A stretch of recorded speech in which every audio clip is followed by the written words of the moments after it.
the Jacksonville Jaguars traveling to Kansas City to face the Chiefs. And Wes, can you provide me a little bit of insight here? Explain it to me. Why is Alex Smith? Where is Alex Smith? Is Nick Foles the new starter with the Chiefs? What's happening in Kansas City? I don't understand that. I don't know how you can.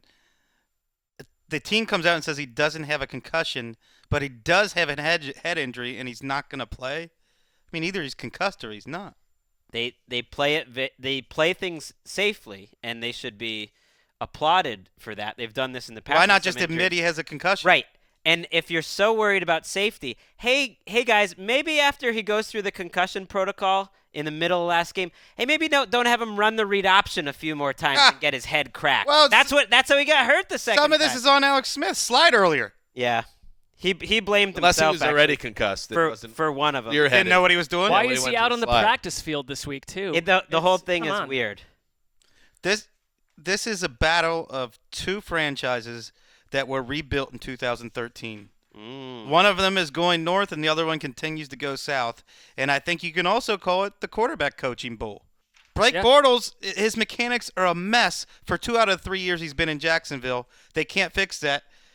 Nick Foles was broken with the Rams. He comes to Kansas City and puts up a 130 passer rating in relief against Alex Smith. You could tell he was more confident. He was smoother in the pocket. He was more accurate. And Andy Reid deserves some credit for that. Do you feel the Foles thing specifically is a carryover operation where we could see that from week to week? I wonder if that was sometimes reliever, they come in, a backup comes in and just lights up the sky because it's a fair question. I don't know the answer to that. I can only tell you that he looked like the Nick Foles that we saw at times in Philadelphia under Andy Reid. He knows this offense. Not the Nick Foles we saw with the Rams. He's not taking the job, though. He gives him a vertical game, but he's not taking it. No, I'm not saying that at all. Speaking of Andy Reid, a little aside here.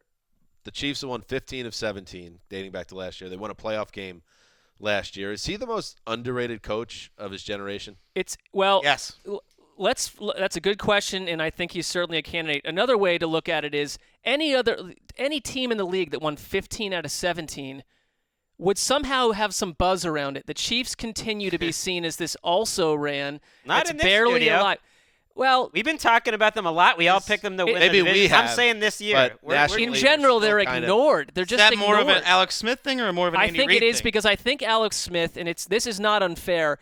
You look at the team, the way they're built, you have to respect them. But there's also this very clear-cut ceiling because you don't get to the Super Bowl often with average quarterback play. And statistically he's above average, but he's Alex Smith. They have reached the next level, though, as an organization. When Nick Foles is your starter, last week he comes into the game. Charkandrick West is your running back. There's no Spencer Ware this week, and they're huge favorites. The Colts, they had plenty of time to come back in that game after Foles and West are the two leading guys, and it's like, nope, it doesn't matter. That's Patriots, Seahawks They're like level the anti-Jets type stuff. Doesn't matter who's in there, the system's gonna beat you.